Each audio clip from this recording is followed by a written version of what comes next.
A suitable oak trunk represented decades of growth before a Viking Age shipwright could raise an axe. Tree rings preserved that waiting time, narrowing where and when some surviving vessels acquired their timber.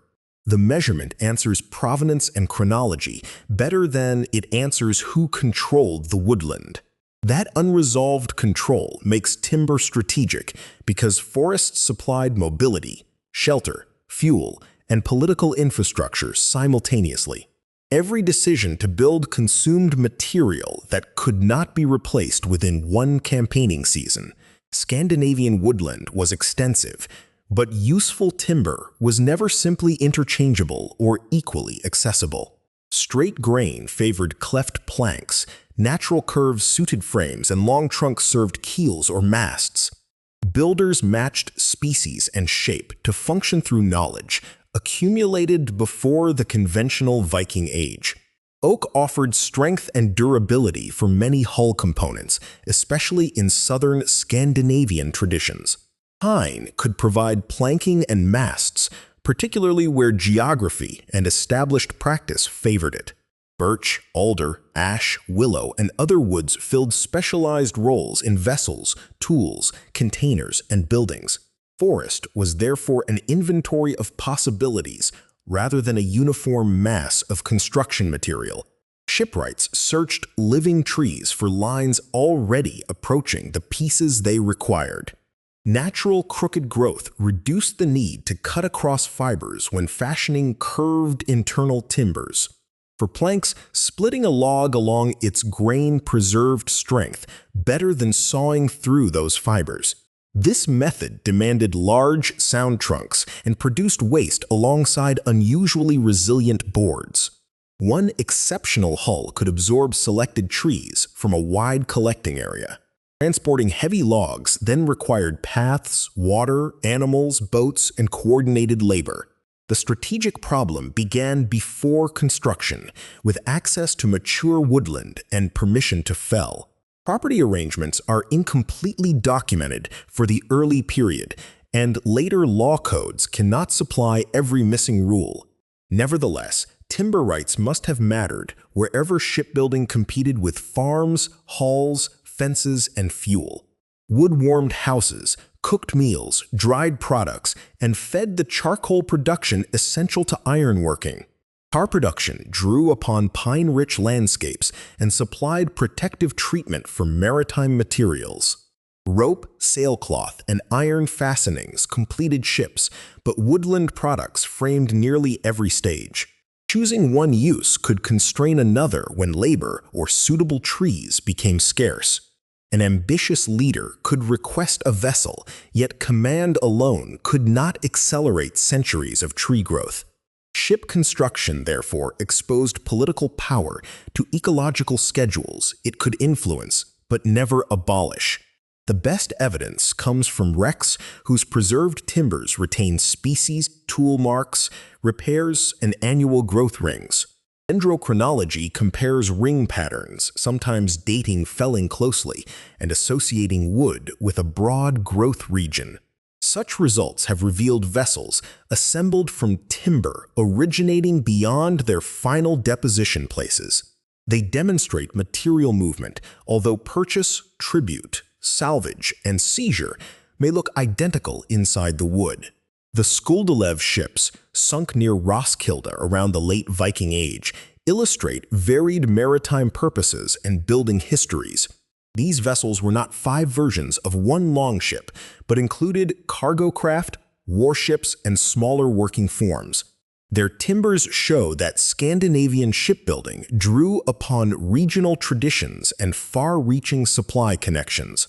Skuldelev II was built from oak associated with the Dublin region, then ended far away in Roskilde Fjord. That provenance records movement without identifying every owner, crew, or political transfer. Skuldelev I, a robust cargo ship, employed pine suited to its heavy ocean-going work. Species choice followed design, availability, and craft tradition rather than one universal Scandinavian formula. Repairs expose another strategic calculation. an existing hull could receive wood from new regions during its working life. A vessel became a mobile archive of forests encountered through maintenance. Keeping ships operational demanded accessible repair stocks at ports, farms, and overseas bases. Broken planking could delay travel regardless of a crew's courage or a ruler's intentions. Seasonal sailing windows made such delays politically and economically costly. The constraint sharpened during overseas settlement, where familiar woodland resources might be limited or absent. Iceland offered birch woodland when settlement began, but lacked the mature shipbuilding timber available in parts of Scandinavia. Woodland clearance, grazing, and fuel demand contributed to long-term pressure upon Icelandic vegetation. Driftwood and imported timber consequently held importance that a forest-rich homeland could disguise. Greenlandic Norse communities faced still narrower local choices for large construction pieces. They used local shrubs and driftwood while also obtaining some timber from elsewhere. Archaeology cannot turn every imported board into proof of regular state-managed supply. It does show that North Atlantic settlement remained connected to external material channels. Without replacement wood, buildings deteriorated, boats became harder to maintain, and choices contracted. Timber scarcity did not alone determine settlement success or abandonment, but it defined a persistent boundary. Closer to Scandinavian power centers, rulers could convert woodland access into fleets and fortifications. The late 10th century circular fortresses in Denmark required immense quantities of wood within tightly organized building programs. Ramparts, gates, bridges, halls, palisades, and roads translated political direction into felled and fitted material. Dendrochronology has helped date some monumental works far more closely than narrative sources could. These projects demonstrate concentrated labor and supply, not a timeless ability possessed by every king. Gathering standardized timbers rapidly required surveying, transport, tools, food, and authority over many workers. A completed fortification advertised power because its woodland had already been reorganized into geometry. Harbors and bridges carried the same logic on routes less visually imposing than ring fortresses. Pilings stabilized waterfronts, jetties reached vessels, and causeways overcame wet ground.